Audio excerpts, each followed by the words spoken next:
Hey, what's going on? Um, Today I'm going to be talking a little bit about some tools you can implement in your climbing to progress and break past plateaus. Mainly how you can implement volume and intensity manipulation in your climbing. And yeah, I got some footy at the gym for the last couple days, and I'll put that in the back. Make sure to stay hydrated. That's Liquid IV. It's a great hydration brand. I use it every day. Makes me feel great. Don't just drink regular water. Get some salt in there. It's good for you. And here I am warming up with some cardio before I climb. But yeah, so the topic for today is, like I said, volume and intensity. And so there's two main things you need to keep in mind in this, and those are your goals as well as your skill level. So the way you implement these will be a little bit different depending on whether you're an intermediate, beginner, advanced, and whether or not your goals are more catered towards outdoor climbing, indoor climbing competition, things like that. But yeah, anyway, we'll get into it, talking about how I implement volume in my climbing. So generally, when I am training for a competition, my indoor climbing volume will go up a whole lot. So that will mean maybe I spend 3-4 hours just going around climbing right under my flash grade or right at my flash grade, which is what I'd recommend everyone should do when they're trying to implement some more volume in their climbing, is figure out what your flash grade is and climb around that or just below. So I'll go around the gym. My flash grade is about V5, V6, and I'll just do every V5, V6 in the gym. What I'm on right now is a V8. It's really bad slopers, but suited me pretty well, even though I'm not great at slopers. But anyway. So yeah, I might go around to do every V5, V6 in the gym for a couple hours, 4 hours.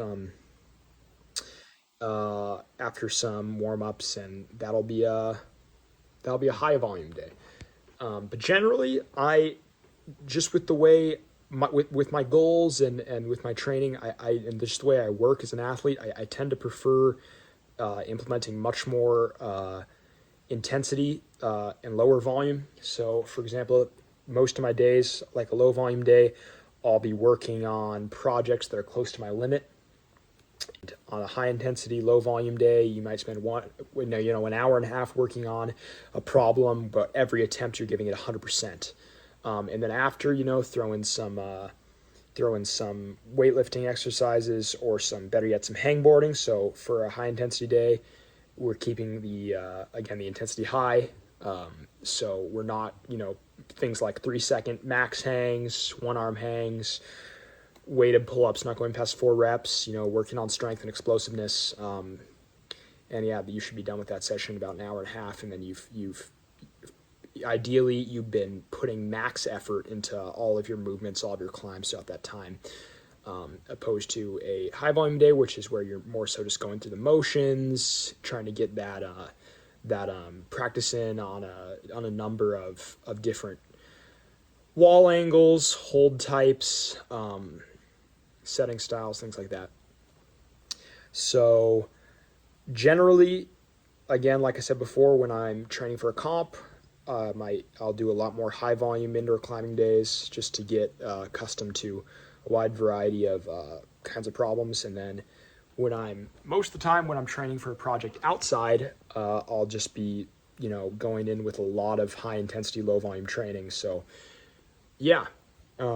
So you might do something like 2 days on, high intensity, low volume, rest day, high volume, low intensity, rest day, something like that. Or switch it up. Again, consider your skill level. Generally, if you're a beginner, you're going to want to use a bit of both. So like low intensity, low volume at first, just so you're not hurting yourself and you're getting accustomed.